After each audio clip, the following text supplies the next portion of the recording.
Amém. Eu quero começar lendo já Efésios 4, do 14 ao 15, que diz o seguinte: o propósito é que não sejamos mais como crianças, levados de um lado para o outro pelas ondas, nem jogados para cá e para lá por todo vento de doutrina e pela astúcia e esperteza de homens que induzem ao erro.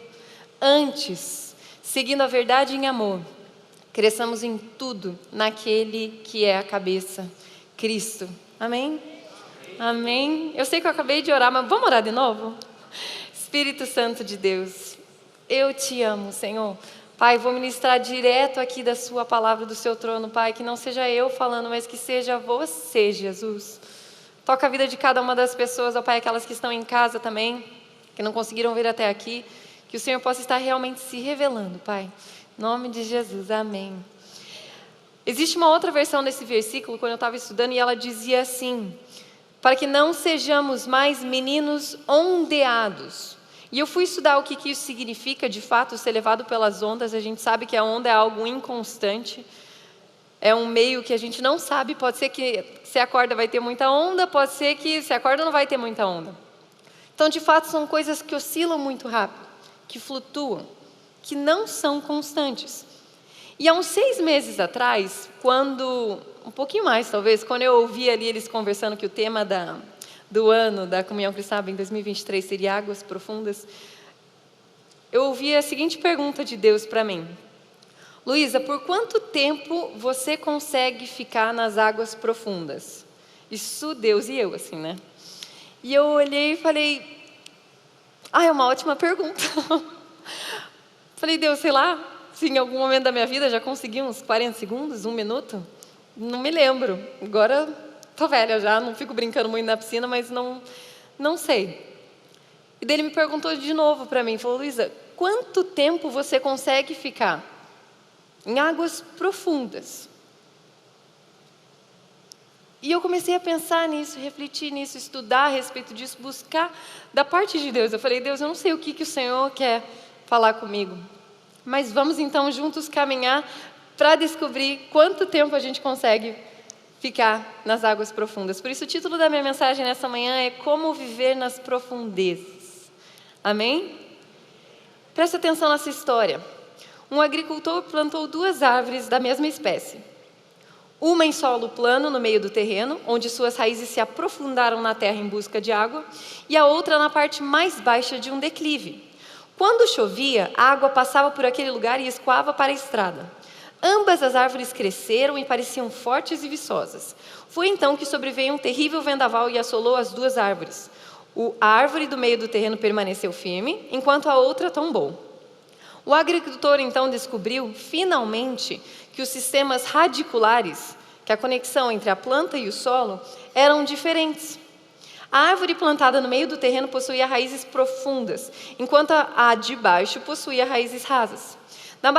Na base do declive, quando chovia, então, a água passava suavemente pela superfície do solo, por isso as raízes não tinham de coletar água em profundidade.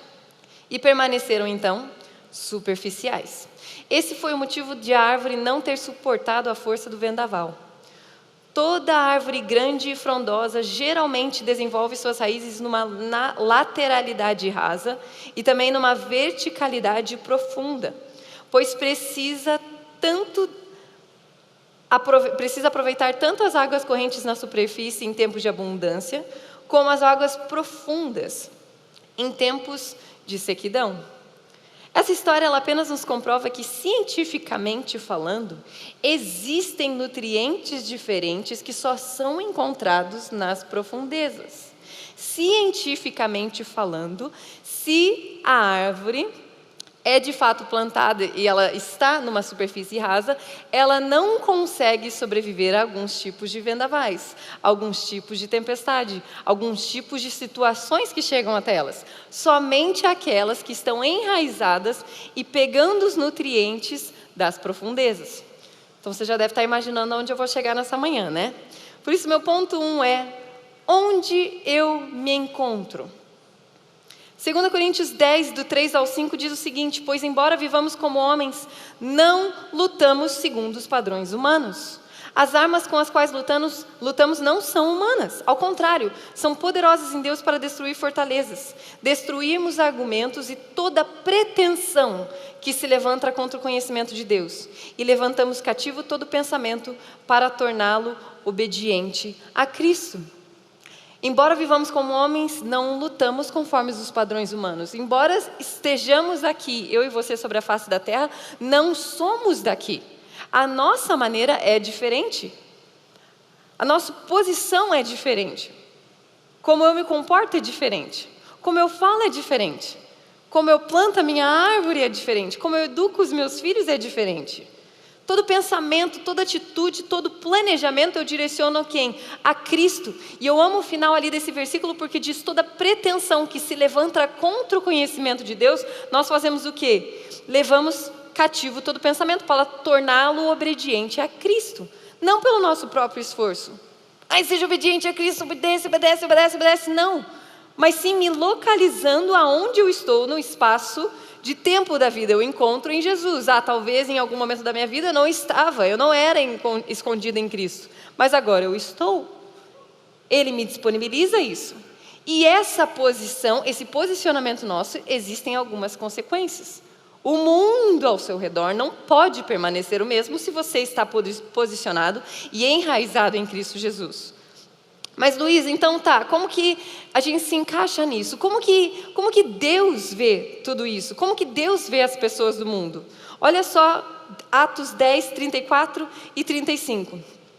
Então Pedro começou a falar: agora percebo verdadeiramente que Deus não trata as pessoas com parcialidade, mas de todas as nações aceita todo aquele que o teme e faz o que é justo. Não sei se você entende português, mas acabou de falar que não é parcial, mas que só aceita.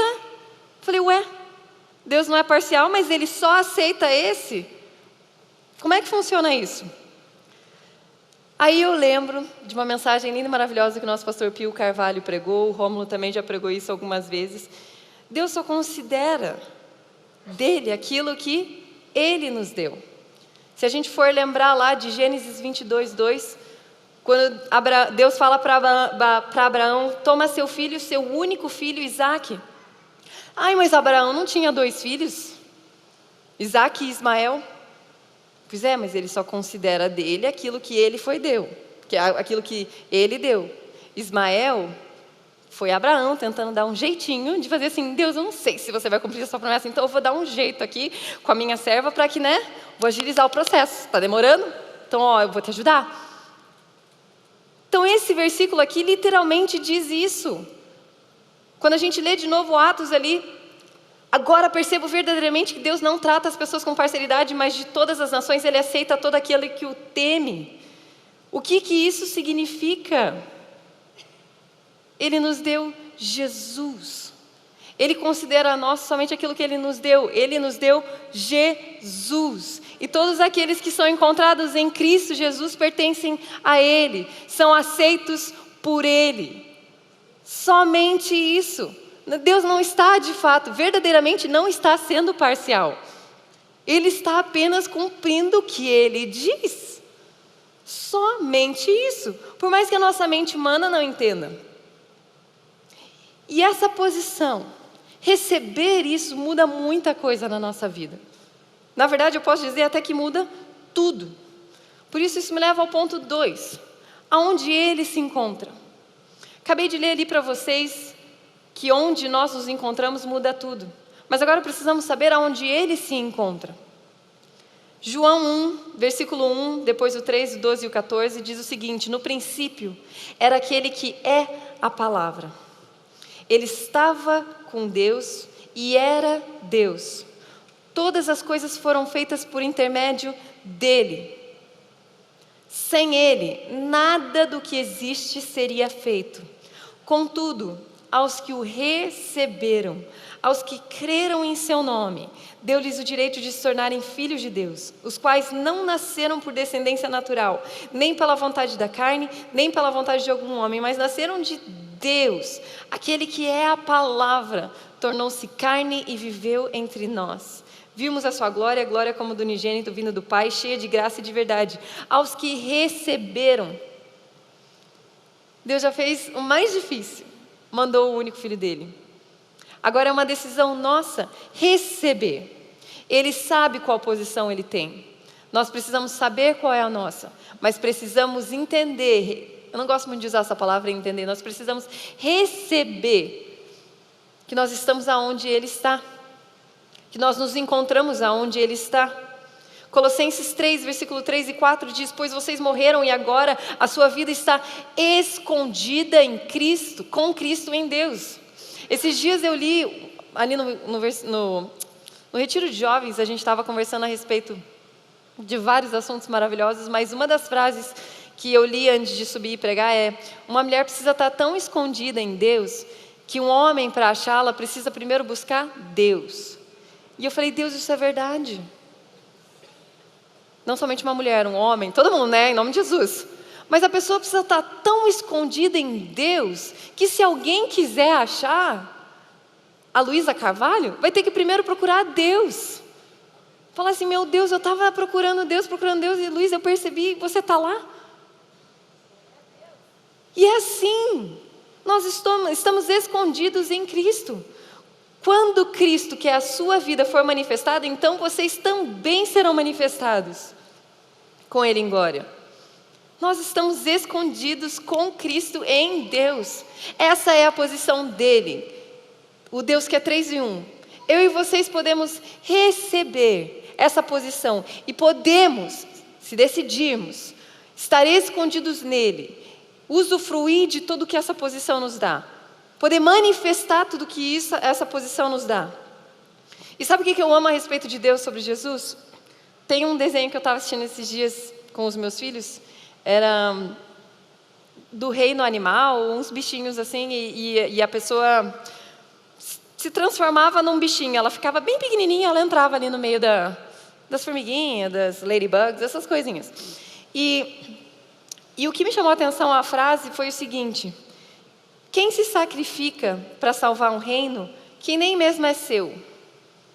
E eu falei: meu Deus, não sei quantos de vocês sabem, mas existem muitos conflitos sangrentos acontecendo para a face da terra hoje. Não pesquise, mas tem muita coisa. Agora no Iêmen, a ONU considerou como o maior desastre humanitário. Agora, hoje, está acontecendo. Na Etiópia, uma guerra assim, terrível. E muitas outras coisas, fora essas que são um pouco mais populares por aí, né? Tipo a Rússia e a Ucrânia. Mas você sairia hoje da sua casa? Nem venderia tudo, porque para vender já tem que ter uma semana. Agora, ouvindo isso, você... eu vou sair daqui e eu vou lá lutar por aquele povo, para que eles conquistem aquilo lá. Você faria isso? Com todo respeito falando. Difícil pensar, né? Porque eu... não. Por esse motivo, não. E eu olho para Jesus e eu falo: quem é que se sacrifica por uma coisa que, sabe, foi decisão nossa. Foi decisão de Adão e Eva. Claro que, graças a Deus, somos encontrados em Cristo, mas voltando um capítulo. Foi decisão de Adão e Eva pecar. Por causa disso, o mundo todo foi condenado. Mas mesmo assim, Deus decidiu enviar o único filho dele, para que pudéssemos ter acesso a Ele, para que pudéssemos usufruir tudo que Ele tem. Ele não precisava, já estava muito bom. Imagina a posição de Jesus antes de vir. Sabe, não precisa. Mas não precisa, mas Ele fez, porque Ele é amor. A natureza dele é amor. E agora eu pergunto para você, qual é a nossa natureza? Aonde você se encontra? Como que quando você recebe uma pergunta dessa, né, de Luísa, ou você, não sei seu nome, né, se alguém perguntasse para você, você abriria a mão de tudo para morrer por outra causa? Para morrer por outra causa.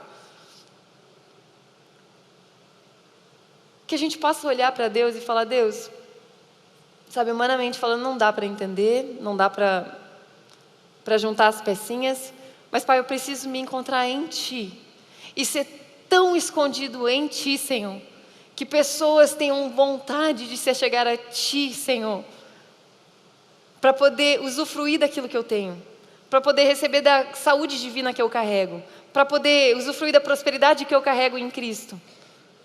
É tudo conectado, tudo conectado. 2 Coríntios 3,18 diz, e todos nós que com a face descoberta contemplamos a glória do Senhor, segundo a sua imagem, estamos sendo transformados com glória cada vez maior, a qual vem do Senhor, que é o Espírito. Segundo a sua imagem estamos sendo transformados, segundo a sua imagem, nós já fomos criados à imagem e semelhança de Deus. Mas agora em Cristo Jesus, segundo a sua imagem, estamos sendo transformados com glória cada vez maior. Sabe, Deus possui uma natureza, um elemento constituinte. Deus é Espírito, Deus é luz, Deus é amor, Deus é bom, Deus é justo. Mas a sua essência, que é o Espírito, está em nosso espírito humano e nos molda a sua imagem, dia após dia, de glória em glória. Nós somos corpo, alma e espírito. Mas a nossa alma precisa estar submissa, receber. Ah, Luísa, mas eu sempre choro, eu sempre grito, eu sempre... se submeta e receba, declare isso. Deus, eu sei, eu recebo no meu espírito que estou sendo transformado dia após dia, segundo a sua imagem. Ah, mas eu ainda não estou vendo isso acontecer. Estou sendo transformado dia após dia, segundo a sua imagem. Até um ponto que, em nome de Jesus, as pessoas vão olhar para você e vão falar assim, quem é você? Você vai falar, pois é, eu sou filha amada. Não, mas eu não te reconheço mais. Talvez alguém que você estudou há 5 anos, há 20 anos, vai te encontrar, vai falar, mas cara, esse não é você. E daí você vai poder falar, quem eu era não tem nada a ver com quem eu sou agora. Eu sei quem Deus é, por isso eu sei quem eu sou. Foi o que a Rose falou ontem. Veja Deus como Pai, para você poder entender que você é filho. Percebe como é tudo conectado? Tudo conectado. Luísa, quanto tempo você consegue ficar sem respirar nas águas profundas? Quanto tempo, resumidamente falando, quanto tempo você consegue ficar embaixo d'água sem respirar? E daí eu falei, Deus, está muito espiritual a coisa. Posso tentar imaginar a água física mesmo? Como que funciona os oceanos? Como que funciona tudo isso? O que o Senhor quer dizer? Porque o que a minha mente entende por profundeza não é de fato o que é. Eu lembro quando eu comecei a namorar o Rômulo, a gente estava passeando num shopping, assim, tudo, e eu tenho uma maneira de me vestir, de pensar, e eu sempre fui meio moleca, assim, de para lá e para cá. E ele falou, Luísa, deixa eu te mostrar uma coisa. E ele me mostrou numa loja, me levou assim numa loja, só na vitrine. Eu falei, eu não quero nem entrar, já vou quebrar, já não tenho dinheiro para pagar, porque eu era estabanada mesmo, não sou mais, em nome de Jesus. Mas assim, e ele falou, não, Luísa, sabe qual é o único motivo? Não quero que você compre essa marca, essa bolsa, essa roupa. Eu quero que você entenda, que você perceba que o mundo é muito maior do que aquilo que você está acostumada a ver e a viver. Existe um mundo de roupa, de bolsa, existe um mundo diferente. E às vezes a gente está tão aqui, que a gente acha, quando alguém pergunta algo, qual é a resposta disso? O que você imagina como referencial? Você diz isso por quê? Porque você está acostumada a ver isso. Porque é o que você conhece. Mas o mundo é muito maior. Muito maior. E eu gostei quando ele falou isso, assim, e ele falou isso também com relação, eu amo, né, para quem conhece, Rômulo Carvalho, homem de Deus, ele falou, por isso que a gente aborda pessoas da maneira diferente. A maneira que uma criança recebe o Evangelho não é a mesma maneira que um adulto recebe. A maneira que uma pessoa elegante anda sobre a face da terra não é a mesma maneira que eu posso chegar lá de toda esquisita de tênis. Talvez ela não me receba. Vocês estão entendendo o que eu estou querendo dizer? Deus não faz acepção, parcialidade de pessoas. Lembra que a gente leu em Atos? Porque Ele nos vê em Cristo. Mas existem algumas coisas que são diferentes. São diferentes. Então, quando Ele me falou isso a respeito das águas profundas, eu falei, Deus, eu preciso pesquisar. Me mostra, de fato, o que o Senhor quer dizer com profundezas. E eu quero pedir para a gentileza, para a projeção, para eles soltarem um videozinho bem rapidinho a respeito dos oceanos. Deem uma olhada nisso.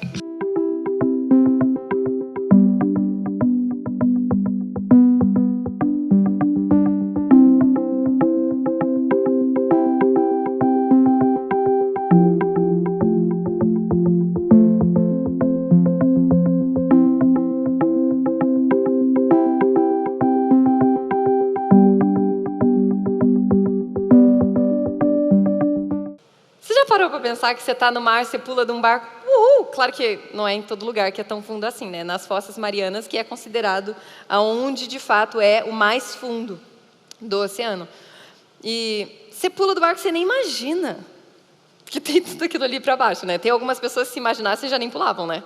Tá repreendido em nome de Jesus, mas eu sei que ninguém é assim. Mas ao mesmo tempo, quando eu olhei tudo aquilo ali, eu falei, meu Deus, algumas coisas assim, o monte mais alto, o pico mais alto do Monte Everest ali não chega nem perto. Sabe, tem tantas coisas, não tem mais a luz do dia. Imagina o tanto de espécies de animais que existem lá, que a gente jamais vai usufruir. Quando eu digo usufruir, a gente não vai poder estudar, perceber que existem, saber por que existem. E estão lá, agora. A gente aqui, agora, estão vivendo, estão se reproduzindo. Sabe, e olhando tudo isso, que nem diz ali James Cameron. Aquele cara James Cameron, ele é um cineasta. Ele produziu alguns filmes, tipo Titanic, tipo Avatar, alguns filmes. E ele bateu o recorde de pessoa solo. Ele mergulhou tipo numa cápsula assim solo e ele foi. E ainda assim não chegou até o fundo, não sei se vocês viram, né? E tantas coisas ali que estão acontecendo. E daí eu falei, Deus, quanto tempo um ser humano consegue realmente ficar embaixo d'água? Aí eu pesquisei, uma pessoa comum, tipo eu e você, não somos comuns em Cristo, né? Mas até onde eu sei, ninguém é profissional aqui. Consegue ficar apenas entre 2 e 3 minutos sem ar, antes que a falta de oxigenação no cérebro provoque um desmaio, ativando um mecanismo de proteção do corpo, que faz o indivíduo voltar a respirar espontaneamente.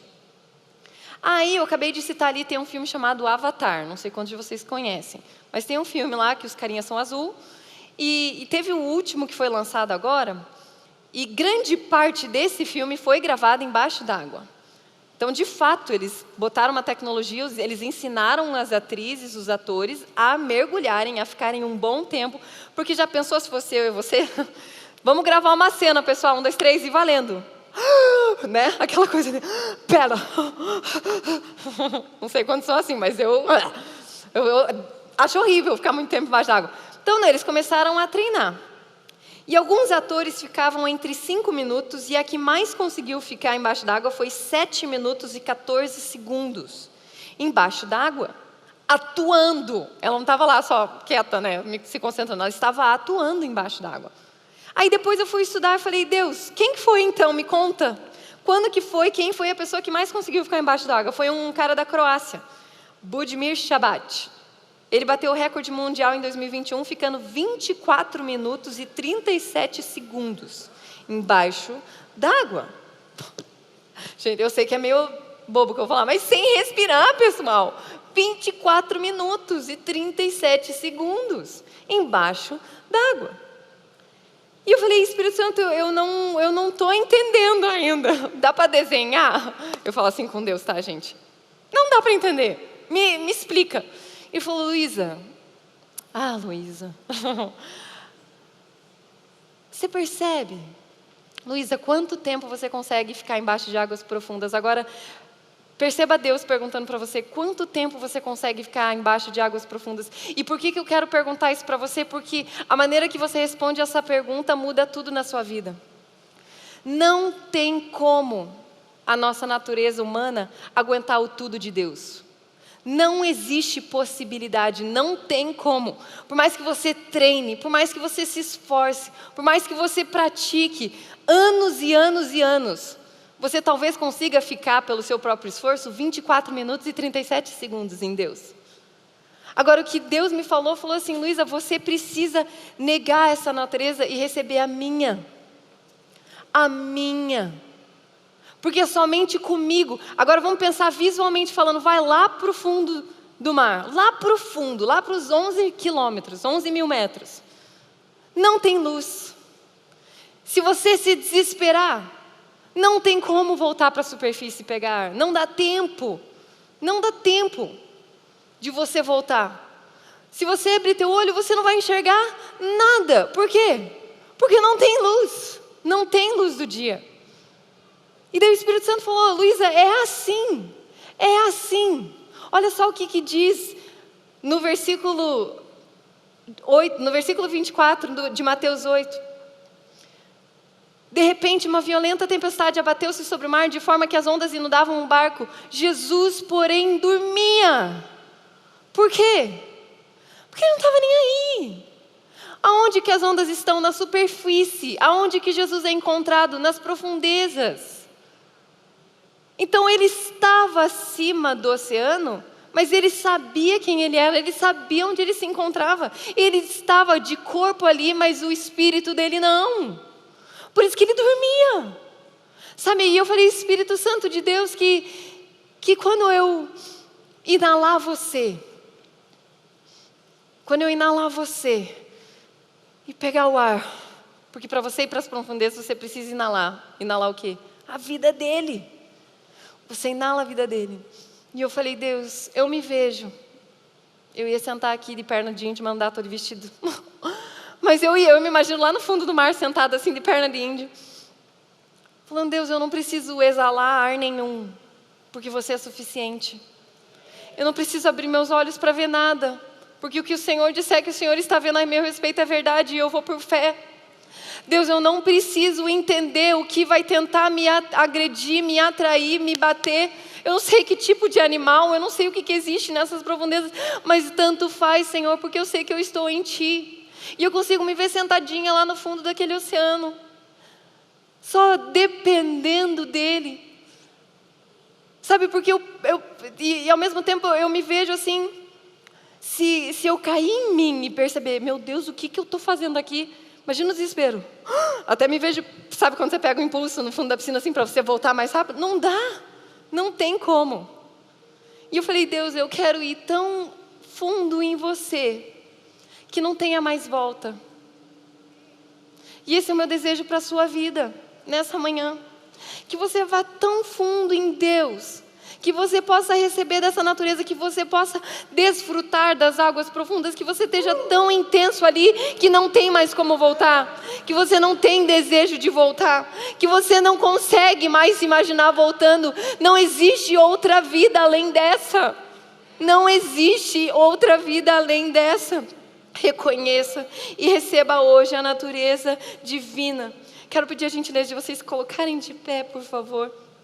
Efésios 1, 22 e 23 diz: Deus colocou todas as coisas debaixo de seus pés e o designou cabeça de todas as coisas para a igreja, que é seu corpo, a plenitude daquele que enche todas as coisas em toda e qualquer circunstância. Ele enche todas as coisas, é Ele. Ai, mas está difícil. Você não sabe lidar com o meu chefe. Você não sabe o tipo de coisa que eu tenho que lidar, Luísa. Eu não sei. Mas eu conheço um Deus que sabe lidar com isso. E deixa eu te perguntar, você deixa hoje Ele lidar com isso por você? Você deixa? Porque outra coisa que eu amo a respeito de Deus é: Ele não é invasivo. Ele não vai pegar você e falar assim: vou botar você lá dentro de uma cápsula, vai lá para o fundo do oceano, vai lá para o fundo de mim. Tanto faz se você quer ou não. Ele te pergunta. Ele fala: você quer? Existe um mundo que não cabe na mente humana, que não tem como, mas você quer. Então eu gostaria de pedir uma gentileza, que você feche seus olhos, vamos orar. Espírito Santo de Deus, nós te amamos. Pai Celestial, neste momento eu gostaria de orar pela vida de todas as pessoas que estão aqui, Pai. Deus, queremos ser tão encontradas em Ti, Senhor, a um ponto de que não sabemos mais outro tipo de vida, não sabemos mais o que viver, o que pensar, o que falar, é somente a Sua palavra, Senhor. Deus, eu quero declarar que quando eles forem abrir a boca, Senhor, para falar, que não sejam eles falando, mas que seja o Senhor. Deus, que quando eles forem respirar, que não seja o ar, o oxigênio aqui humanamente falando, mas que seja, Senhor, a sua natureza. Pai, que quando eles forem decidir, quando eles forem planejar, quando eles forem sonhar, quando eles forem projetar, que não haja medo de ousar em Ti, Senhor, porque eles sabem que é a natureza divina que eles usufruem, que eles são aceitos por Ti, não existe nenhum tipo de condenação eterna que está mais sobre eles, eles podem usufruir da natureza que o Senhor nos deu. Pai, queremos ser encontrados em Ti, Senhor, queremos estar tão escondidos em Ti, ó Pai, que nem mesmo nos reconheceremos mais. Pai, eu quero declarar também sobre a comunhão que está aba, Senhor, que nesse próximo ano que começa, Senhor, nós vamos ser tão encontrados em Ti, Senhor, que as pessoas vão vir desesperadas, Senhor, vão chegar abarrotadas aqui nesse lugar, Senhor, desesperados pela Sua presença, Senhor, por conhecer mais de Ti, por querer mergulhar junto conosco, Senhor. E Deus, nós não vamos ensinar a elas o que nós aprendemos, nós vamos mostrar a elas o Deus que nos colocou nessa posição, Senhor. Não é um método, não são passos, mas sim é um Deus que nós servimos, é um Deus que nós amamos e é um Deus que nós recebemos, Pai. Muito obrigada por esse privilégio, Senhor, que isso seja verdade, que isso seja real nas nossas vidas, ó Pai. Em Teu nome é que oramos, em nome de Jesus. Amém. Amém. Continuem abençoados. Quando Abraão ouviu a Tua voz, o seu coração se encheu de fé em seu caminhar. Cada passo seu se vê, Tu és